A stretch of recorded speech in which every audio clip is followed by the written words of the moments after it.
مرحبا بكم في الحلقة التانية من مسار مفتوح، مساحة بنحاول نفهم فيها نفسنا أكتر ونقرب من اللي احنا عايزينه خطوة بخطوة.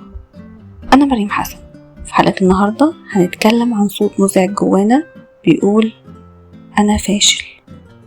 بس هل ده حقيقة ولا احنا اللي قاسين على نفسنا زيادة؟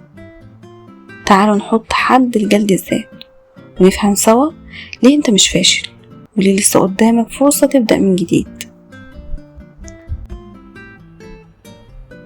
كفاية جلد ذات، انت مش فاشل. في صوت جواك ساعات بيقولك انا فاشل، ليه كل الناس ماشية في حياتها وانا لأ؟ طب تعال اقولك حاجة، مفيش حد فاشل، في بس حد لسه مكتشفش طريقه.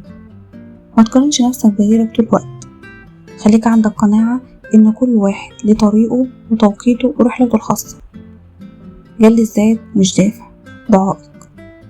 مش هتتغير لما تجلد نفسك، هتتغير بس لما تتقبل نفسك، تحبها وتبدأ تطورها.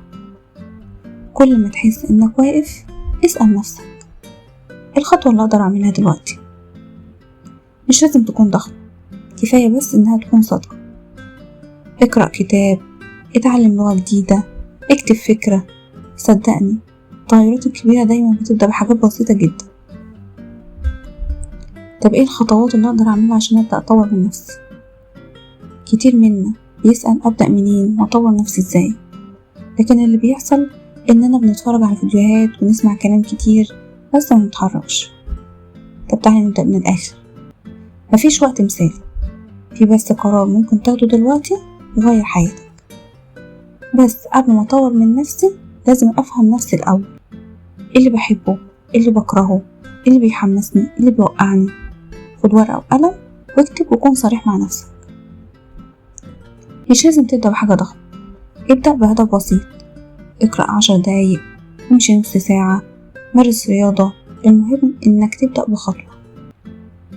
خليك صبور ومرن، التطوير مش سباق، طريق طويل فيه مطبات. مفيش حد بيصحى من النوم بقى نسخة جديدة من نفسه. كل يوم هتمشي فيه هتقرب اكتر لهدفك.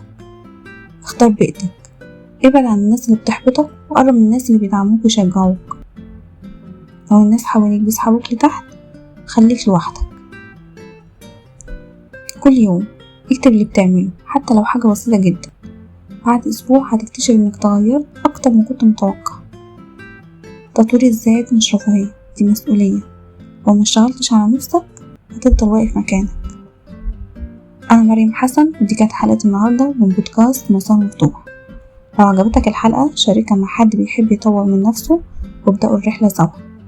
خلي دايما مسارك مفتوح.